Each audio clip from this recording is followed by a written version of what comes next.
Marco has to walk away. A killing spree coming in from Oheb as he bursts down. Oheb's immortality will be popped. Sanji goes in for raging Sassel, saves Oheb. Another kill for the Filipino sniper.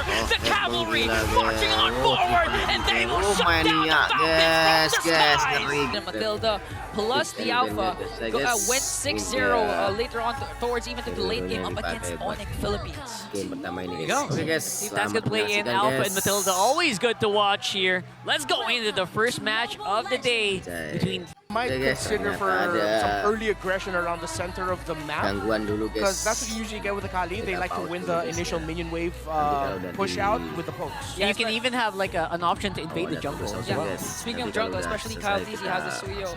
If they don't want to replicate what happened yesterday, they have to match. Yeah, Falcons definitely feels like they just didn't overthink it. There's a Phobius. Let's pick a carry and let's go into the game. Okay, so early on, Ogwen's going to be getting the info that it's an orange start for Carl TZ, so it's going to be separate unless Carl TZ changes his rotation. There's nothing else to get in the jungle. So interesting movement by Kyle TZ. He cleared up his orange side, didn't get his own purple. He's going to go ahead and steal the Crammer up top. Then he might go for the gold and then get his purple buff. Unique timings here, but he might get caught out and spotted out by TLPH. Very King Kong-esque rotation for Kyle TZ. You really want to maximize on getting the level 15 before the 10-11 minute mark, because again, they're up against Carl TZ and JP with the Alpha Matilda combination. But this is what you mentioned a while ago. The control that TLPH has on the mid lane so far, you can expect them to really dominate the river early on. Yeah, but right now, Ogwen seems to be setting the tempo alongside Few with a faster clear and the higher damage early on by the Khalid. Good rotations by Kyle TZ and Falcon. Kyle TZ was able to hit level 4 first, but if I'm not mistaken, Kyle TZ, if he gets this, should be leading in the EXP, yes. There you go. So I also like this Few that's very aggressive in the mid, but hold on. Okay, turtle spawn, but there's a clash coming into the middle lane, forcing Few to flicker out, plus use that ultimate right away, but on the other hand, Flap TZ up against 3, use the split split already. Carl TZ is here. Is he going to be able to get the turtle? Yes, he did, but in exchange for his own life, as Kyle TZ will get the kill. Few, on the other hand, goes down as well. This is an engage. TLPH wants to go for more, but JP says we will disengage. TLPH gets 2, Falcon gets 1. That's very clean, very swift here for TLPH. I love the decisiveness as well of TLPH to just take that despite all the distractions that Falcons were actually throwing their way. Yeah, Carl TZ able to go forward, keep himself a safe distance away from the combo of the glue and able to retrieve that turtle, which is why TLPH won that initial engage. Oheb and Super Marco both tag Master Assassin. So yeah, they're really looking just to dominate the duel there. And at the same time, because there are some pretty tanky presences in the opposing side. You have to break through it very well if you want to just keep the momentum going. Exactly what TLPH is known to be good at doing. So I love that for them. Right now, it feels like the break through it very well if you want to just keep the momentum going. Exactly what TLPH is known to be good at doing. So I love that for them.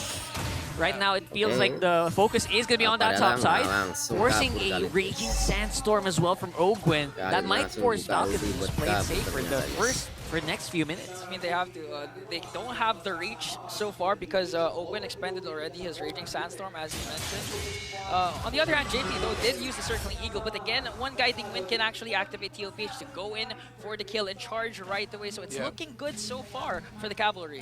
A good call. When TLPH actually got really good info that they could have invaded the purple buff, they decided to back off and then just default, return back to their lanes and positions. See JP and Sanji holding the north side. They're really doing everything they can. Oheb in the bottom. Oh, Carl TZ goes in. Sanford as well, but he's going to get bursted down by Falcon.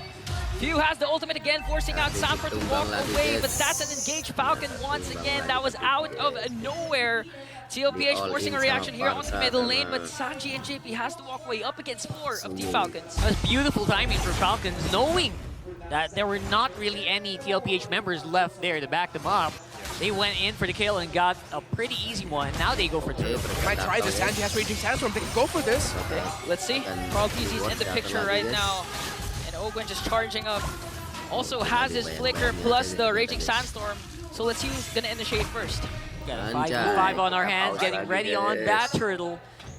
think kita they pailing will definitely. Ready in the picture. Sanji goes in with the Raging Sandstorm, not going to connect, but a killing spree coming in from Sanford as he brings down Oheb. But Kyle TZ secures the turtle, plus the kill. Flap TZ is going to bring down Carl. I like their really calm demeanor here. They didn't take more. They knew what they had. They knew their firepower, and they estimated very well, not giving away any kills. Yeah, and you see the homework that Flap TZ has been given. Just grab Carl TZ, do what you can to disrupt the retribution of the Alpha. It's gone on for both objectives now, or the previous objective, and it's gone well for them. Item update, War Axe already, so it's the path of the Cuyyyy where it goes to the War Axe detour before full building the Hunter Strike. Yesterday we saw Demon Kite rushing Hunter Strike first, but that's because they're rocking a lineup that they're confident can snowball quickly. This one is a little bit more 50-50, that's why it's a little bit more of a, how do I call this, a conservative approach to itemization on the Cuyyyy. Yeah, very conservative. Might slow you down a lot. Split. Sanford using the ult is not going to out-sustain the damage coming in from both Kyle and Flap TZ. Not looking good for Sanford right now. Carl manages to stay alive thanks to JP. So again, Falcon with a beautiful gap. They're not done quite yet. Sanji with the clearing operations here with that feathered airstrike. And very controlled aggression coming in from Team Falcons. Ogwin, though, might be in trouble. Okay, quick on guard for Ogwin. Quick thinking from the Master. Luckily, Oheb still hasn't have his Sky Piercer, so not enough damage for the Filipino sniper to bring down Ogwin. Tlph right now, they're starting to feel that the glue is the biggest problem. And again, we mentioned it in the draft, they don't have the right damage profile for it besides the Alpha. The damage of the Granger also will take some time for it to be felt by the glue, but even if it gets to the late game, Flap TZ will still be the biggest problem. And now Tlph will have to find a way to deal with that as the next sequences happen. Third turtle coming up in just a bit. It's not that big of a lead for Falcons. Tlph can contest this, but it's hard to find a scenario where they will be able to win an objective fight. Carl TZ can win a red tree battle, but the question of can they win a fight is a different one. I think it's going to boil down to Sanji. If ever he decides to get the Raging Sandstorm, it's going to have to connect this time. Because previously it did not. Here comes Circling Eagle coming in from JP. Went on the other hand, trying to stone out the members of TLPH. Going to be a retribution battle. Sanji connects with the Raging Sandstorm. View secures the turtle, but the clash is still going on as they try to bring down Sanji. They will do so successfully. Sanford goes in right after Flap TZ. Flap TZ stays alive with a flicker around. And now Ogwin just really zoning out the members of TLPH. Will they go in? No casualties for the Falcons, and Sanji will fall down. All right, I guess that was a pretty smart approach, Renmar, right? Keep doing this non-stop, because the Alpha is still a threat. Yeah. At this point, despite getting targeted or focused on multiple times today. Yeah. I mean even Sanford's doing quite a good job, actually. He's actually replicating what Flap TZ has been doing, even getting 3 kills of his own. But the problem is, again, oh, wait a minute, they're trying to go for Kyle TZ! The Filipino sniper with 1 bullet to bring down Kyle. Good find there by Team Falcons, and now they're going to be able to push up top. This is what we were talking about. The sequence before opens up the map, but Falcons said, you know what, we're going to open up the map too. I'm pushing the bottom lane by Super Marco, and in the mid, Few is actually already using the Feathered Airstrike to clear out the minion waves so that Tlph won't be able to push down the mid lane. Open slow. Okay, split coming in from Flap TZ, forced out early on by Tlph. Now they're going to transition onto the purple buff. DHS picked up already by Super Marco, so let's see if Falcon, this is a go sign for them, but both teams will disengage. Yeah, that's a signal. Once you use the Feather Airstrike, that's a signal that the rest of the team just has to kind of just back off here at this point. And TLPH is taking that with basically the same energy. And now, it's not a big lead, but it's something. I have to say, Carl TZ, despite being 0-free, is keeping up with the levels, not as donked on like we usually see with teams that face off against King Kong, like for instance, like when he gets super ahead. Yeah, they've taken this route where the Alpha is now turned into utility. He's 0-3 and 2. Oheb has 3 items locked in: Hunter Strike, Sky Piercer, and the Malefic Roar. Meaning that TLPH's approach definitely needs to adjust and accept that, okay, we're just setting things up for Oheb. Okay, Carl TZ goes in with the ultimate. They might be able to burst out Flap TZ. Split, not gonna be enough. It has with the Filipino sniper, gonna bring down 1. View on the other hand with a Feather Airstrike, gonna bring down Sanford as well. An XP for an XP. Right as the Lord has spawned, Carl TZ goes right after Kyle. Sanji flickers in. Raging Sandstorm combination. Now trying to work on View. 3 members down for the Falcons. Make it more. Now Sanji and Sanford is gonna fall down. Oheb, will he be able to make it in? Three members are down and TLPH gets the Lord.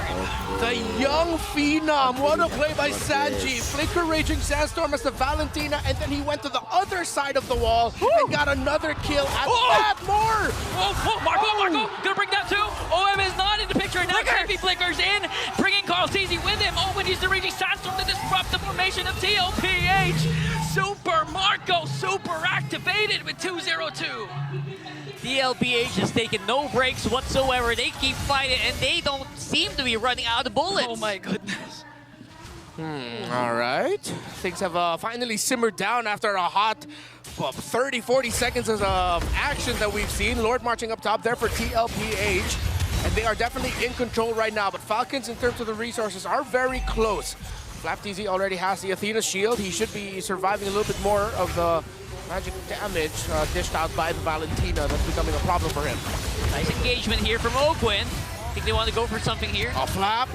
Sanji has his own feather airstrike though. Gonna burst down Sanford all of a sudden. Super Marco making quick work of that. They can't reach Marco so far, but here comes Oheb! The Filipino sniper brings down two plus a turret. TLPH once again rocking with his lineup. This is what I'm talking about, right? The Filipino sniper doesn't just apply to Beatrix anymore. You can snipe from downtown to the Granger, no problem, same effect. And TLPH did what we said that they should do. At this point, adjust your approach to team fighting and make sure you just set up for Oheb. They fought that, it looked bad, but you actually saw Carl the other say, wait, let's hold this front, Oheb's on the way, and Oheb will be able to get a kill, which he did. Literally, movie protagonist here at this point, waiting for the cavalry to arrive here. And TLPH, they worked wonders with that strategy. It's funny, Sanji just picked up the ultimate of Kyle TZ. Just used it right away. So far, Sanji, I like to highlight that he did use the feathered airstrike up against him, but Carl TZ goes in. Counter-attack coming in from Oheb with the Raging Sandstorm. Sanford just trying to work on Super. Marco got terrified as well. Will he be able to bring him down? No! Sanford's the first man down, while Oheb working on FlapTZ. TLPH has one member down, but it looks like they're still in driver's seat. Yeah, so TLPH are continuing the aggression. At some point, they're going to have to make sure that it doesn't lead to losses on their side to get control. But right now, in terms of the gold, that's definitely TLPH leaning. Gold laner is still very close. So Super Marco is still something that TLPH needs to respect. But right now, as it stands, they have a strong front line. They can sustain. Sanji has been aggressive and has actually been helping set up Oheb with dealing the initial burst, and then Oheb will follow up for the finish. That's right. And I really like that this is happening that way, right? It's not just pure firepower from Oheb. He really has to wait for the setup for the team. And that's also happening on Team Falcon's side. So it's becoming less of a battle of firepower, more of a battle of who is going to mess up first. Oheb starting to heat up. Oheb starting to hurt, even forcing recall. That's why TLPH has a better position on securing the sword. Will Falcon contest, circling Eagle from JP as Carl TZ gets the Lord. Now Falcon has to engage here, but TLPH is ready to re-engage, forcing Falcons to retreat. Good call there by TLPH. They understood that they had a good position. They had the advantage. Sanji was holding a very crucial bush. Info that no one was there. No one was aggro and showing themselves on the side of Falcon, so they decided to rush it. And at the same time, the Terrify coming in from Shanji's Shadow Strike has been a thorn on the side of FlapTZ. So what was supposed to be the biggest problem on their side has actually been solved. The LPH has dealt with this clue really well in the past 5 minutes. Yeah, he's not as godlike as he was in the first few minutes of this game, 100%, especially with Oheb's damage helping. Will that lose HP down? Yeah, I mean, it just goes to show how they prioritize giving Oheb a lot of resources to scale up, get the items, and even forcing Carl TC to be a utility instead of having enough damage for this alpha. So clearly, it's paying off for the cavalry. Could be seeing a very broken turret here. Yeah. Although it is going to be put on half. They're starting the fight. They want to do it on two fronts. Okay. Sanji has his own Raging Sandstorm plus the Flicker, so they can engage. But they're going to do this methodically and try to go for good stun. There you go. Great stun there. And Team Falcons made quick work of that Lord, but they lose an inhibitor up top. JP, good guiding wind to save his members from getting taken down after an initial good stun entry by Kyle TZ. Super Marco now has the Malefic gun. So this carry definitely needs to get checked. But right now, one of the problems for Falcons is somehow their front line is just not holding on long enough for the carry to be able to deal the damage that the carry is expected to do. Looking at the items of Ogwen, he only has 2 fully built. He had to rush the Immortality before he gets that Oracle, while the glue is still on the way to the Dominance Ice. The biggest problem with the front line of Falcons here is that TLPH just has such good poke, right? From each and every member, even JP's hits are being felt here just because of the lack of itemization on some members. But at the same time, Falcons also kind of still packs a punch here. Yeah, I mean, at this point, we're approaching the 16-minute mark. Who knows how much stacks Oheb has with the Granger. Just clearly tapping and spamming all the ultimates, all the Death Sonatas. And on the right targets, because during the previous Lord, he was able to poke out Few. That's why Few had to recall and force Falcon out of position for that Lord take. That's crucial. Yeah, 100%. It enabled them to really get so much area, so much vision, that it slowed down Falcons' approach. All right. So far, TLPH, they've been throwing a lot of bodies, specifically Sanford's Phobius in front of Team Falcons, and it's been working out. Part of me is thinking, though, it might reach a point where once Sanford falls early in a team fight, TLPH are just going to feel that their front line isn't that strong. After that, it's just going to be Carl Tizzy, and JP can only do so much to dish out shields. And then Falcon has kept the game close in terms of the resources, that the next fight might not just be clear-cut and say it's for TLPH. The next big fight might actually be difficult for Liquid to handle. I think that's true. Sanford has to stay alive. Yeah. He has been doing a good job in buffering the damage, making sure that the crucial members don't get hit as much. But if Sanford gets picked off early on, that might be just the opening the Falcon needs here. The opening is there. Concealed. Sanji with a flicker out. Ultra Instincts to evade the potential kill from Team Falcons. And now they're holding on to this Lord. This is good for Liquid because Falcons' waves don't look good right now. You see, they're torn. They might just have to give this up. Oh, Kostisi goes in with a Spear of Alpha, trying to work on Flaptisi. Forced out the ultimate already. Oheb picks up another kill. -1 for Team Falcons. And it looks like they cannot contest for this Lord anymore. TLPH gonna do this methodically and secure the potentially last Lord. I think Redmar, you called it right. They didn't want to. They wanted to call it off, but TLPH is like, no, you don't. You're not going away, especially not without Scratch. Yeah, that was a good call by Carl Tizzy to commit the Spear of Alpha right away. TLPH knew that they had the macro and the minion advantage, so they made the most out of that. In terms of staying alive, well, the Alpha has built really well for himself. Well, went for the Queen's Wings, Athena's Shield, Brute Force Breastplate, and even with the Winter Crown. Yeah, my problems or my worries for TLPH they're good. I'm not worried for them anymore. Oh, Ogwen, Immortality popped. Another trying to defend Ogwen there, plus they leave the turret down. Kostisi goes in again with the Spirit of Alpha, trying to work on Few. Super Marco has to walk away. A killing spree coming in from Oheb as he bursts down. Few, Oheb's Immortality will be popped. Sanji goes in with the Raging Saddle, saves Oheb. Another kill for the Filipino sniper. The cavalry marching on forward, and they will shut down the Falcons from the skies. With conviction. guys, game pertama dimenangkan oleh tim Liquid, guys. And in his first game as a member of the cavalry, the Filipino sniper